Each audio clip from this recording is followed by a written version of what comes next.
Let's do that. Wow, something Frank Casey. No, that would have been a story. No playing with, no playing with iPad. It's more believable. I think we should get You can start. You can start. ready. Yeah, I wanna have- I noticed that. All right. Time for questions. Did you spread the word? Is this all you're doing? Good, good. Good evening, everyone. We're going to go ahead and get started because there is a large crowd, and I want to make sure that we have time for questions and any kind of concerns. So, due to the fact that the last couple of budget presentations we had were very detailed, this is just going to be a brief overview of where we stand at this point. If for some reason you do want to see those previous presentations, they are on our website as a YouTube, and the PowerPoints are also available as well. So to get started, this was a similar slide that we had shown the last time. These are some of the initial budget adjustments prior to even trying to balance the deficit that we have. So you can see some shared services and some retirements and how we're moving them. And then, of course, as we discussed, the elimination of the computer position becoming, going into the classroom and ultimately filling a preschool spot. And then some additional cuts at the bottom. So after that, we were faced with the decision of raising the levy 0 all the way up to 3.75 of bank cap, which we have available. And as we said in the last meeting, we are going to be sticking with the 1.5. So at that point, we are still in the negative over $200,000. So to balance the budget, we are going to go with scenario 3. And you can see moving down that column what that would entail. And then in the long run, what does that look like for the taxpayer? In the 1.5 column, you can see for the average home valued at $100,000, you would get back $7.20 towards your tax bill.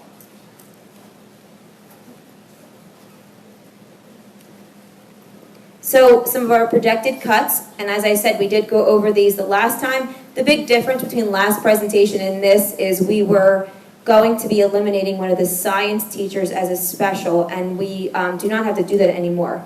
So we were able to find the money for that and still arrive at our balanced budget. And now we will take some questions and input. Just please sign in if you are going to approach the podium.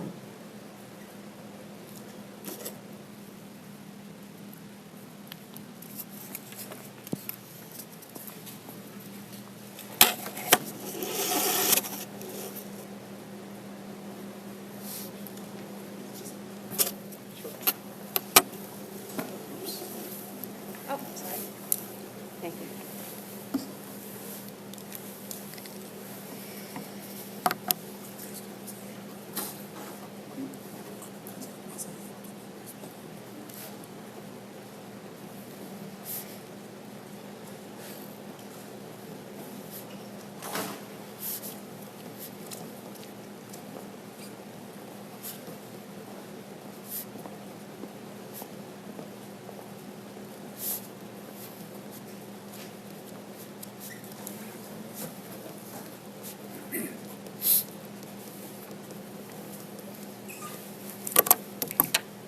Okay.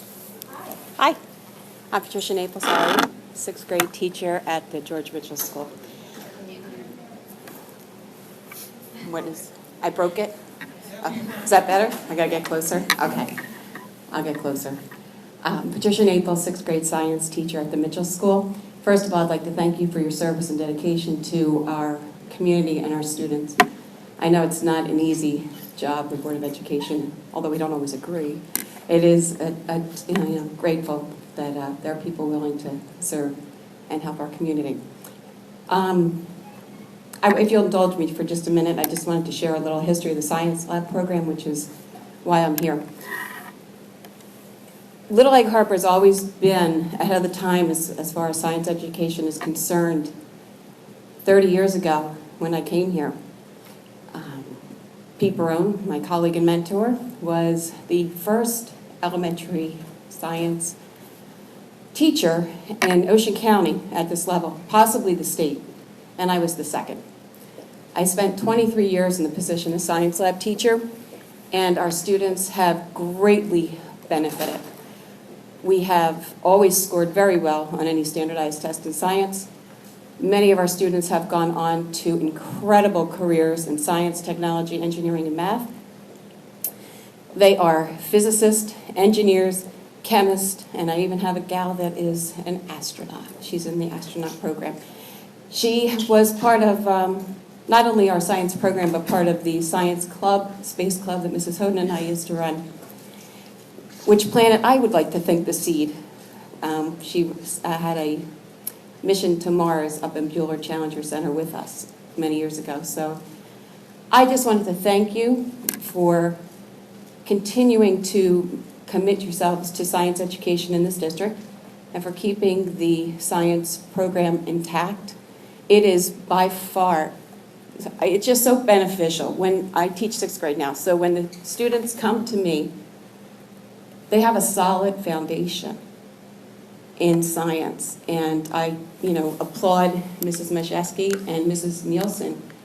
They took the spots of Pete and I as we moved on, and just continues. And anecdotal data is what I'm giving you. I would love a study out of Pinelands because I just think so many of our kids are pursuing STEM careers. It's unfortunate, and I'm saddened that we're losing the technology. I think that's an important piece. And if there's any way at all you could possibly find a way to save that program as well. Yes, our kids are growing up with technology. Yes, they use it a lot, and they use it a lot for gaming. So the skills as an educational tool are weak. I think we're losing a valuable part of that. Of course, we have math, and we all know math is the language of science, so that's really important as well. But I just think that our commitment to science and to the sciences, is important, and I really appreciate you continuing that and keeping the science lab at least intact. Thank you.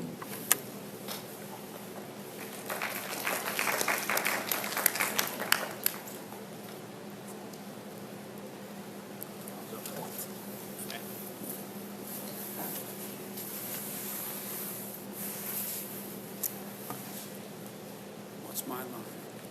Science.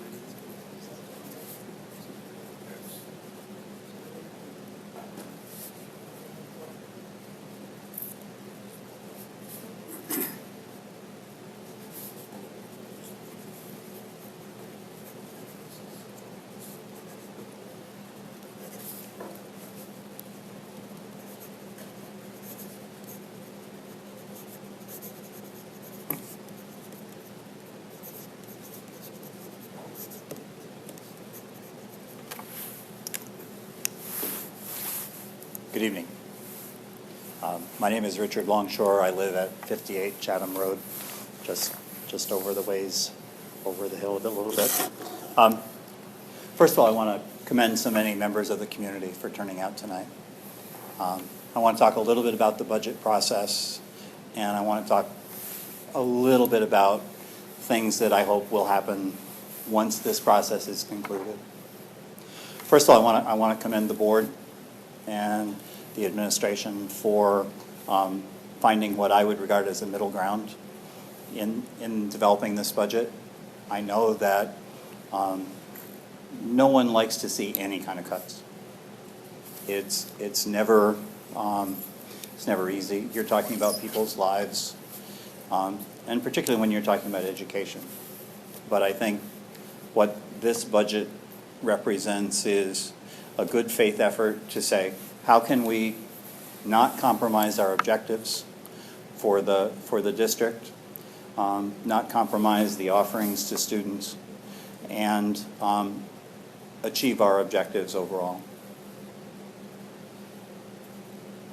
I also want to applaud your sensitivity as seen in the sandpaper about the fact that such a large percentage of the community is senior citizens. And I'll speak on behalf of Harbor Bay because that's the community I know best. And I want to be very clear that in my discussions with my neighbors, we're very sensitive to the issue that we do not want to be perceived as cranky old people who just want to turn down school budgets. We understand the importance of education, and we want to be involved in the development of plans and programs moving forward. And in that spirit, I just want to say, one of my frustrations in reading the budget documents is I don't get a flavor for the goals and objectives of the school district. And that's unfortunate, because what is a budget if not the expression of goals and objectives expressed in financial terms? And I would encourage you to look for ways of articulating those goals, maybe in different documents. I understand that there are certain requirements that have to be met in terms of turning in this budget to the county. But I want to be very clear. We, in our community, Harbor Bay, are very interested in understanding what your goals and objectives are. And we'd like to be involved in discussions of that. I appreciate the point about science and technology. I worked in the science and technology field, even though I had no plans to pursue that all through my education, including graduate school. And then I took a job with a pharmaceutical company when I didn't even know how to spell pharmaceutical. Again, I just want to say two things. One is congratulations on a job well done, in my perspective. And second, we hope there will be many opportunities for us to meet with you and discuss your issues and goals moving forward. And we pledge to work with you on that. Thank you. I just want to speak briefly about the topic of goals, and perhaps they're not articulated at the same time we discuss the budget, and they very well could be. We were just discussing the other day how we feel like we're over-goaled, that we have goals that the board has 2 personal goals for themselves. They form 2 district goals, and we normally do this in the beginning of the school year based on student data. So that document does exist on the board portion of the website. It's an action plan. All 4 goals are listed and the parameters revolving around them. Each school has what we call a WIG, which is a wildly important goal, which is their focus for the year. And they measure that continually. You see documentation in the hallways of how they're working towards that. Then I have merit goals that I have to submit to the county. And the teachers all have what they call SGOs, and those are their goals that they form for the year. Now, they are somewhat interrelated, but we're thinking of next year really coming up with a more consistent way of combining them all. So we all working towards this same thing, and there's not this multitude of things that we're all, measured on. But we do have them, and they are on the website, but I understand your point, maybe putting them together with the budget process to see this is where we're at, and this is why we're spending the money. It makes sense. Thank you.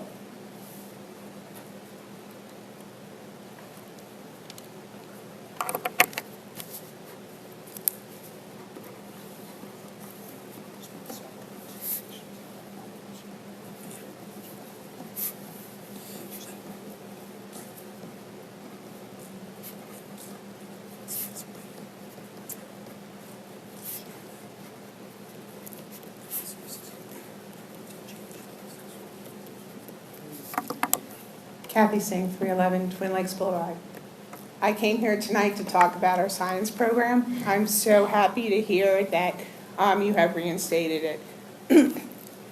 To piggyback on what Patty Naples said, we've had this unique program long before any other elementary school ever had a science lab, but not without fighting for it. In the 1980s, I was a parent protesting in front of the Mitchell schools with a sign that said SOS, Save Our Science. So it's always been one of the programs that's been on the chopping block. As a board member in the 90s, every budget, it came up. And every budget, we tried to find money to keep it. I am so thankful that you found that today, because I have a grandson who loves science. And he loves to go to specials, just so you know. As a teacher, I can't teach science in my classroom the way they can in a lab. I don't have the equipment. Technology, I hate to see that go, but I can incorporate that into my program, but not the lab the way it is. And I'm very passionate about this because I fought a lot of years to keep it. All 4 of my children, in fact, the one that was in the carriage is a teacher here at the school district now too, so she held the sign. So it has been a fight for that science program, and I'm very grateful that you found the money to keep it. Thanks. Thank you.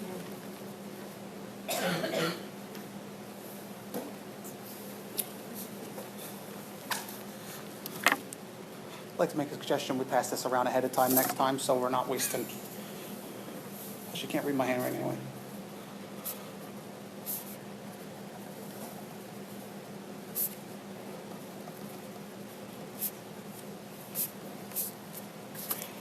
All right, Jamie Carnes, 21 Forest Edge Drive.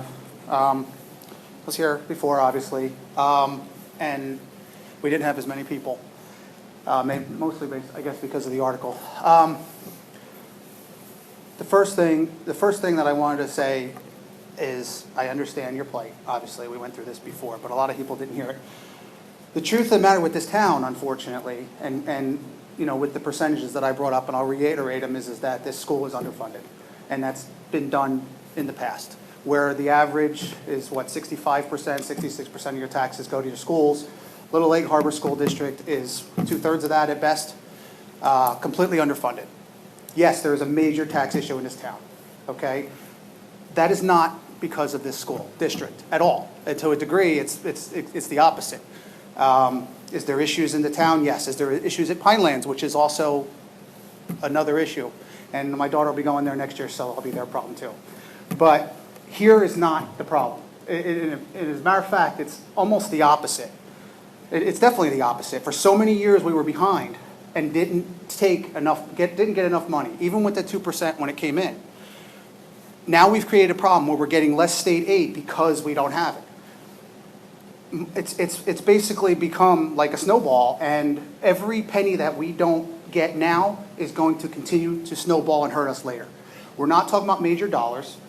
We're talking about putting in funding in place. And I understand you guys made a decision, and I'm all for going for the max. And I understand what you guys had said about trying to bank that in case something happens.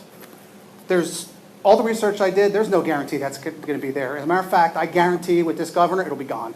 We'll be counting on a nice bank cap, and he's going to say, oh, no more banked, you're stuck with what you have. And when that happens, we're going to have a whole different conversation up here. The truth of the matter is, that's what referendums are for. If there was a major issue and something really happened, and my concern is that there could be because of so many years of not coming up to it. You guys are all basically new as far as I'm concerned for where this has come from. Obviously, Ms. McCooley, you're brand new, but you know, you guys have only been here a few years. And the people before you, I blame, okay? I blame them a lot. This should have never gotten this far. And again, these people should be looked at as heroes for keeping it down, but the cuts that are being made, even the minor ones, and it's not even the cuts, it's where we're at, where the teachers are I mean, they're losing preps that they shouldn't be losing, they're overtaxed. You're going to start losing the good ones. There's no ifs, ands, or buts, and then what do we have? I guarantee that even if they were born and raised here and they love it here, with the exception of the Finks, there's an exceptional family there, but with the exception of that, I have a feeling that if they get a better offer, they'll be gone. And then what do we have? We got a bunch of 25-year-old kids, nothing against them. Some of them might be the best teachers ever, but they don't have the experience. We really have to think this going forward. And the people, please understand, when you look at the numbers, this is not the tax problem. It's not here. It's not here at all. So. Thanks. And I know we said somewhat of this last time too, and we do really appreciate your input on this and your concern. We feel strongly that with the budget that we created, we are not only able to maintain what we currently have in place, educate the students the best that we can, and we were also able to sock some money away for facilities. And I know I talked about that a lot last time, that we know problems are coming, we know that things are going to need to be fixed, and we know that we've planned accordingly. So, as stated before, it really is a happy medium at this point. Okay, I'll take your word for it. I just see these teachers all frazzled, you know, how much they got to do and the lack of support staff and such. And it should never got to this point. Again, that's what you've inherited. Our class But- sizes, you know, really are very small compared to some other school districts. You know, we have a couple grade levels that we could balance out a little bit better, but they're not very large. We have a lot of paraprofessionals working, you know, for supports and things. So comparatively with other districts, we're in pretty good shape, and our starting salary guide for teachers is of the higher one as well, if you compare it even to Pinelands. I So- prefer not to compare anything to Pineland. That's a whole different animal over there. I really wish we would try not to compare to them because they are If you not compare it who to we should be any- comparing to, honestly. Yeah, if you compare it to any other school district, even if you wanted to use an elementary school, our Right. salary guide is of the higher range because the mindset was to attract better teachers, and we have done that. No, I definitely understand, but my concern is keeping them. Because once they realize that how much they're actually doing for that salary, it's a little bit higher and a lot more work. And again, like the aides, and my other concern is how many people have been unemployed by this district from every level. And those people live here, and now they don't have jobs, and now they're collecting from somewhere else. Yeah, And as it you creates can a see, it's really- snowball. We had minimal cuts this year in our staff, Okay. so it really was. Understood. Thank you. The biggest cuts came from 2010. Yes. 2008 housing crisis was the catalyst that started. And we saw in 2010 we had massive cuts. So since 2010, the board unfortunately had to cut to meet those budgets each year. But that was the reason that Sandy did. So it was a two-pronged thing that hit us. So I hope everyone's mindful of that. The school, I don't think, wasn't living before that. Oh, absolutely not. That was the, Because the nation was struck. Yeah. Our county was struck, our township was very much impacted. So that's where the cuts came from. Was looking to downsize. We had to meet, No. budgets.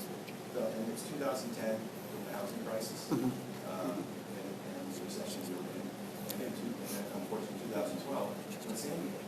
So that's the reason why we are where we are right now. That's the main reason. I don't respect your opinion. I don't think past board members were making decisions to purposely cut the school and get rid of employees. I just don't believe that. I was here in 2010, and we had 38 positions we had to pick up. That was directly to the economy and nothing else. But I respect your opinions. I respect yours as well. Thank you.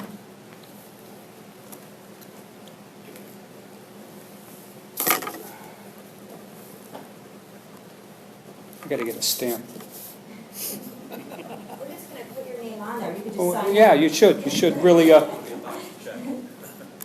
from Harbor Bay. I'd like to thank most of my Harbor Bay residents for coming out. I've been a regular here, and I've seen the process, and I want to compliment you for taking the middle of the road, as Rich said, but also for taking ownership and recognizing that we all had a big hit when we got our tax bill. And the transparency here is evident. Municipally, we need a little work on that, but I think that you recognize that there was a need, and you found ways without hurting the kids. And I want to compliment you on that, and I want to thank you for taking ownership and meeting us in the middle of the road.